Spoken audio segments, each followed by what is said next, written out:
बहुत समय पहले मध्य भारत के एक छोटे से गांव नवलपुर में गरीब और अमीर सब मिलजुल कर रहते थे। खेतों में हरियाली, तालाबों में मछलियां और चारों ओर सुख शांति थी।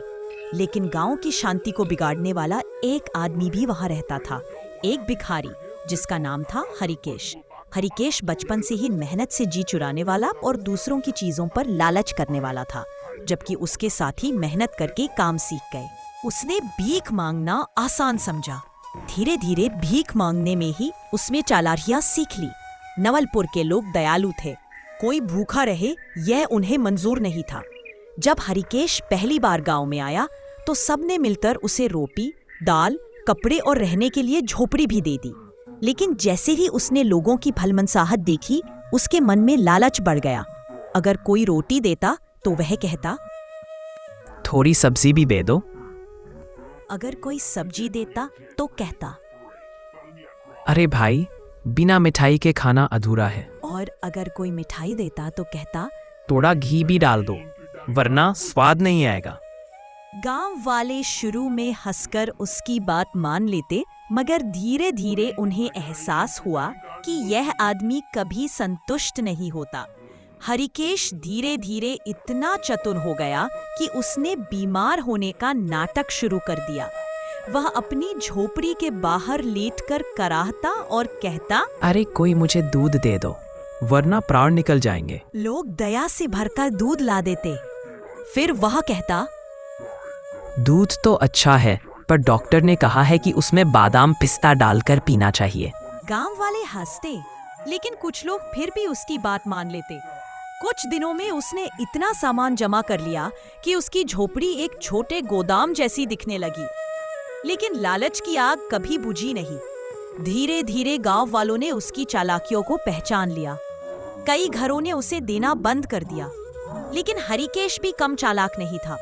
वह बच्चों को रिझाकर उनसे मिठाइयां ले आता, कभी बीमार माँ का बहाना बनाता, कभी कहता कि आज मेरी उपवास है, केवल फल चाहिए। गांव का मुखिया, जिसका नाम था रामदीन, बहुत सीधा और ईमानदार व्यक्ति था। उसे जब यह सब पता चला तो उसने हरिकेश को समझाया, देखो भाई, मेहनत किए बिना जीवन सुखमय नहीं होता। तुम चाहो तो खेतों में काम करो, बदले में अनाज मिलेगा। लेकिन हरिकेश हंसकर बोला, क्यों व्यर्थ की मेहनत करूं? जब लोग मुझे बिना मांगे सब कुछ देते हैं, तो फिर पसीना क्यों बहाऊं? यह सुनकर रामदीन चिंतित हो गया।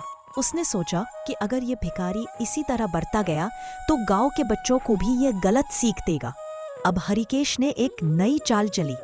वह रोज मंदिर के बाहर बैठता और कहता, जो भी मुझे दान देगा उसका पुण्य 10 गुना बढ़ेगा। देवी ने मुझे आशीर्वाद दिया है। भोले भाले लोग इस पर विश्वास करने लगे। कोई 5 रुपए देता, कोई 1 मुट्ठी चावल। हरिकेश सब इकट्ठा करता और कहता, देवी प्रसन्न होंगी। लेकिन अंदर ही अंदर वह उन चीजों का मजा उठाता।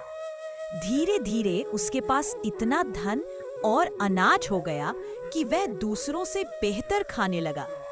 फिर भी संतोष नहीं आया। वह सोचने लगा, गांव से तो मुझे मिल ही रहा है, अब काश मैं राजा तक पहुंच जाऊं। अगर राजा को मूर्ख बना सका तो जीवन भर मजे करूं। एक दिन उसने नाटक रचा। उसने अपने शरीर पर राख मल ली, फटे कपड़े पहने और मंदिर पे जोर जोर से चिल्लाने लगा, मुझे देवी ने आदेश दिया है कि मैं सीधे राजा से मिलूं। यदि राजा मुझे सोने की थाली में भोजन नहीं देगा तो पूरे राज्य पर विपत्ति आएगी। गांव वाले डर गए। कुछ लोग विरोध करना चाहते थे, लेकिन अंधविश्वास के कारण वे चुप रहे। आखिरकार संदेश दरबार तक पहुंचा। राजा ने सोचा, अगर सचमुच यह देवी का दूत है तो इसे रोकना ठीक नहीं। राजा ने दूत भेजकर हरिकेश को बुलवाया। राजा का नाम था विक्रांत सिंह, एक न्यायप्रिय और बुद्धिमान शासक। उसने हरिकेश को बुलाया और सोने की थाली में भोजन परोसा। हरिकेश ने बड़ी ठाट से खाना खाया और कहा, महाराज, देवी ने आदेश दिया है कि मुझे रोज इसी प्रकार भोजन मिले, तभी आपका राज्य सुरक्षित रहेगा। दरबारियों में खुसर पुसर शुरू हो गई, लेकिन राजा ने शांति से कहा, ठीक है, पर एक शर्त है। कल तुम हमारे साथ यज्ञ में चलोगे और सबके सामने देवी से आशीर्वाद दिलवाओगे। यह सुनकर हरिकेश घबरा गया। वह जानता था कि उसके झूठ का पर्दाफाश हो जाएगा। अगले दिन पूरे राज्य के लोग मंदिर में इकट्ठे हुए। राजा ने हरिकेश से कहा, जाओ देवी से कहो कि सबको दर्शन दे। हरिकेश पसीना पसीना हो गया और अचानक बेहोश होने का नाटक करने लगा। लेकिन तभी एक बूढ़ा साधु वहां आ गया। उसने जोर से कहा, महाराज, यह आदमी साधु नहीं देवी का दूत है। यह एक लालची भिखारी है जो गांव-गांव घूमकर लोगों को मूर्ख बनाता है।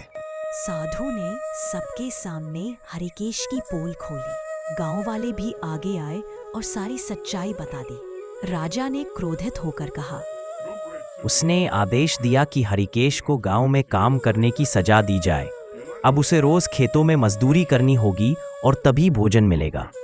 पहले तो हरिकेश ने विरोध किया, मगर भूख और मजबूरी ने उसे झुका दिया। धीरे धीरे उसने समझा कि मेहनत का सुख ही सबसे बड़ा सुख है। समय बीता और हरिकेश बदल गया। उसने मेहनत करना सीख लिया और गांव वालों से माफी मांगी। गांव के लोग भी खुश हुए कि एक लालची भिखारी अब मेहनती इंसान बन गया।